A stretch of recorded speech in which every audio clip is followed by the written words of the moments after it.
donc bi ñu fi ñëwee tey aussi ñu remarqué lu rafet mooy que comité bi yëpp bi mu dajaloo validé nañu li nga xam ne mooy liste ménage bénéficiaires yi fii ci commune bu Pikine Nord. Maintenant li ci des mooy ñu xaar li nga xam ne moom mooy ndimbal li mu yegg si bu yeggsee am na dispositif boo xam ni maire taxawal na ko ba pare nga xam ni dañuy ñëw rek dérouler c'est-à-dire dafa am fu ñuy wàccee ndimbal li bu ñu ko fa wàccee ñoom am nañu ay dispositif pour yóbbu ko ci biir sous comité de quartier yi ba pare bon d'enlèvement yi nga xam ne moom la ménage yi di yor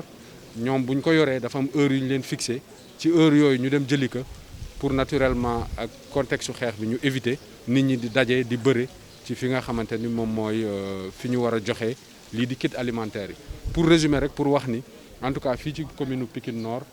rafetlu nañu vraiment taxawaayu maire bi ak taxawaayu ñi nga xamante ni mooy acteurs yi bu ma waxee acteurs yi wax naa ñëpp ma jiital ci ñoom honorable député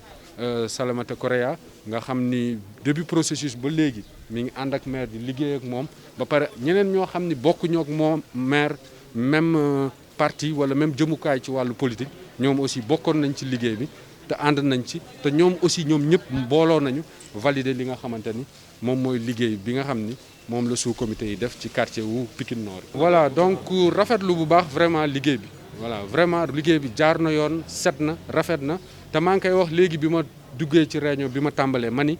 bi may ñëw maa ngi étudier réclamation yu ñu jot a jot par rapport ak ciblage bi mais jotuma benn réclamation ak complainte au niveau de Pikine Nord benn amul kenn ku ma woo téléphone wala mu bind ma ni ma ci biir Pikine Nord am na ci biir sous comité quartier liggéey boo xam ne jaaru yoon amul. maintenant li ñuy ñaan yàlla mooy distribution bu jotee mu jaar yoon nit ñi ni ñu ko tëralee ñu respecté ko noonu doxalee ko noonu te incha allahu rabbi am naa njort bu rafet ni noonu la nar a tëddee fii ci commune Pikine Nord. boo gisee bi lu muy jëkk a def mooy woo opposition bi toog waxtaan ak ñoom ñu jël ci ay matukaay opposition tamit ñu gërëm leen sant leen bi leen président woowee dañoo jël cadre politique teg ko fële ñëw wuyu président Macky Sall bi ñu ñëwee wuyu président waxtaan ak ñoom ñu nangu waxtaan bi moo waral bu ñu maire Amadou Diarra woowee dañuy ñëw wuyu ko waxtaan ak moom waxtaanuñu ci cadre politique waxtaanuñu ci dara waxtaan bi ci waxtaanu feebar bi nga xam ne daf fee ñëw jaaxal àddina bi population bi ñun ñii ñu war koo taxaw ñu war leen a taxaw pour jàppale leen ku nekk dafa bàyyi sa ambition ñu nekk benn bokk ndey bokk baay te Amadou Diarra kat teg na ko ci yoon bu ko tegul woon ci yoon yuuxu yi dina bëri réclamation dina bëri coow yi dina bëri waaye Pikine Nord kenn déggu fi kenn di fi coow wala di fi wax lu neen ndax liggéeyam bu rafet ndax bu ko deful woon ñi fi nekk lu ne la ñuy wax du teemu li yoon def santaane moom lay def waaye nag du teemu xajam ndax koo xam ne mu ngi yore làmmiñam di wax wala yore suufam di sëllar mën na xajamal même bu jaaree ci yoon bu ko neexee xajamal di gërëm nag Benno Bokk Yaakaar bi nga xam ne ñoo ma jiital